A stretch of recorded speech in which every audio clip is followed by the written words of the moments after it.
Hey guys, welcome to Hip Hughes History as we hit you up with another world religion. This time it's the 5th largest religion in the world. There's over 20 million followers and you don't probably know very much about it. It's Sikhism. So let's see if we can't grow your brain as we do some of the giddy up for the learning.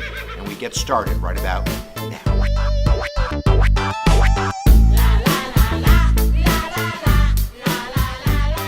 All right, guys, why don't we go to Punjab in the 15th century? I bet you weren't expecting to go there, but Punjab today is a state in northern India, which is right along the eastern border of Pakistan. But in 1469, a man by the name we're going to call Guru Nanak is born, and even as a young boy, it is said he had the markings of a blessed person. At the age of 5, he's becoming inquisitive about the nature of life and God. At the age of 7 in school, he's telling his teacher that there's a connectiveness with the universe of the first letter of the alphabet. So this is a kid who I guess who's thinking about big things. But Sikhism itself, and to be a Sikh means to be a student, to be someone who is learning, is going to begin in 1499 when Guru Nanak is 30 years old. And the story is that he goes for a ritual cleansing in the local river and he disappears for 3 days. And when he comes back, he tells the story that he has gone to God's court, that he has drank from the nectar of the universe, and that God spoke to him, and that God has a message. This is the cup of the adoration of God's name. Drink it, I am with you. I bless you and raise you up. Whoever remembers you will enjoy my favor. Go rejoice of my name and teach others to do so. I have bestowed the gift of my name upon you.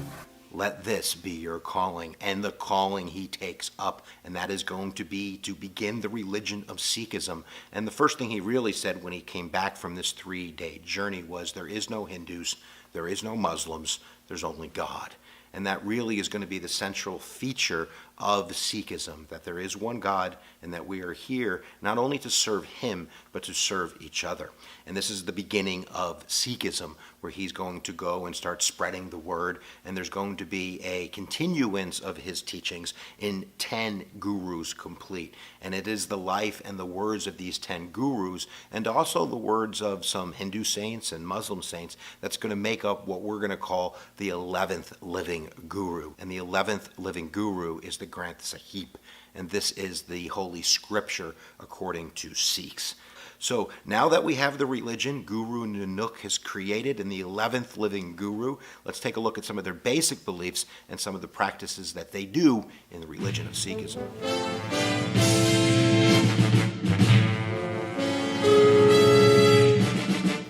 Sua and Simran, these are the two tenets of Sikhism at the end of the day. One is a devotion to one God. You are in service of that God, that you need to bow to that God, pray to that God, show homage to that one God.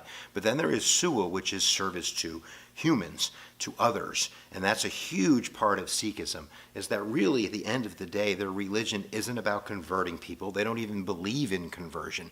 The religion is about living their religious beliefs in justice, in humanity, in equality. Number one is their belief in one God. They call it Ik Unka, the oneness of the universe, the one God concept. They don't assign it a gender. They understand it as it being non-understandable in a sense, that you'll never completely understand this idea, and that in a sense, spending too much of your life trying to understand what God is going to really take the eye off the ball. Now, they believe in meditation, kind of the Hindu tradition of looking inward and meditating. So that's going to be really important, is this one God concept. Number two is what's called Maya.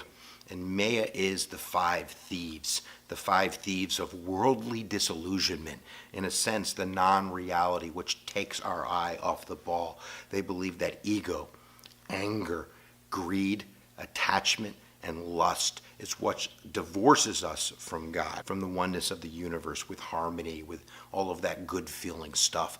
Now, they believe that we are living in what's called the Kali Yuga, which is the age of darkness. They believe that humans have become in love with Maya, with these 5 thieves, and not with God. And that really our journey on earth is to divorce ourselves from Maya and to find our reconnectiveness with the one, with the universe. And they also believe in this timeless truth concept, which is kind of unique to Hinduism and Buddhism, that you need to look inward to find what you already know, which is the universal truths. And the purpose of life is a cow, to reconnect with the oneness of truth through meditation, and in a second what we'll see is service to others. Sikhs also believe in liberation of the human soul. This is a Hindu-Buddhist concept. They don't believe in the caste system.